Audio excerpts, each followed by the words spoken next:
নমস্কার বন্ধুরা, দুপুরবেলা চলে এসছি। দেখো আমি কুমড়ো গাছ কিভাবে যত্ন নিই জানো বন্ধুরা? আমি মোটে দুটো জিনিস যত্ন নিই কুমড়ো গাছেই, মোটে দুটো জিনিস দিই। হ্যাঁ, এই দেখো আমার ফ্যান, ভাত রান্না করেছি সে ফ্যান, এই যে ঠান্ডা করেছি।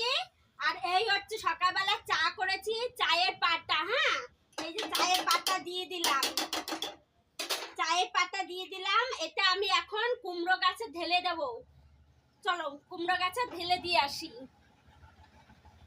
বাড়িতে গাছ লাগাবো, সার দেবো কেন, তাই না? এই জন্যই আমি গরম ফ্যান ঠান্ডা করে দিই আর চায়ের লিকার দিয়ে গাছের যত্ন করি। এই হচ্ছে গাছের গোড়া, এই যে ফ্যানটাতে ঢেলে দিচ্ছি। এই যে হচ্ছে আমার ফ্যান ডালা হয়ে গেল। আজকে দুপুরে রেসিপি হচ্ছে কচুরলতি ভাজা, মাছের ডিম ভাজা, মাছের ঝাল, আর হচ্ছে মুসুরির ডাল সেদ্ধ। এইভাবে গাছ আমি যত্ন নিই, কুমড়ো গাছ। তাহলে আসি, টাটা, বাই বাই, শুভ দুপুর। সবাই সুস্থ থাকো, ভালো থাকো।